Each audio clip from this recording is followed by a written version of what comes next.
Hey guys, it's Matt with Velvet Touch Rose Care. So we've moved out of the hot weather, and this is some great news. Number one, we're getting towards the end of the month. The Japanese beetle should be gone away, so we shouldn't see any more damage from that. And I know a lot of you are going to be really happy to hear that because they're just a pain. They ruin our roses. But even with all of our preventatives, they have been causing some damage. So we're happy to tell you that they should be going away and we shouldn't see any more of those pests anymore. Also, with the cooler temperatures, we won't be seeing spider mites.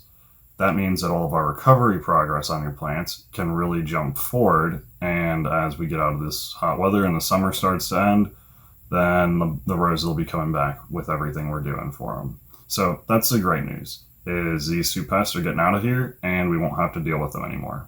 Now, what we are experiencing are these rainy mornings, rainy nights, rainy afternoons. We're getting these humid conditions with this moderately hot weather. And so what we're going to start seeing is black spot. Black spot is a fungal disease that comes in, and like its name states, it has black spots that appear on your leaves. After the black spots appear, even with putting down controls, those leaves that have already been infected will turn yellow and eventually fall off.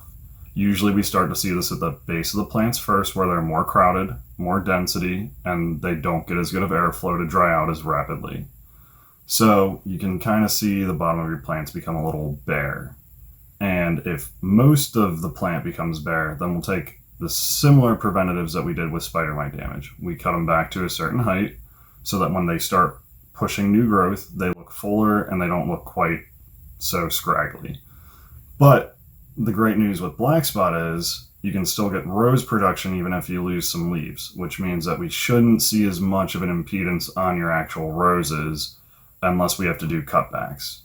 Also, since we are putting down preventatives every 10 days, and it's not like the beetles where we have to get contact on them directly, hopefully we can keep this under control for the majority of your plants and it won't be a major issue. I just know that what we're seeing at David's property, what I'm seeing at a couple other properties, are plants here and there that have started to get impacted by this. So we just wanted to inform you of the actions that we're going to be taking.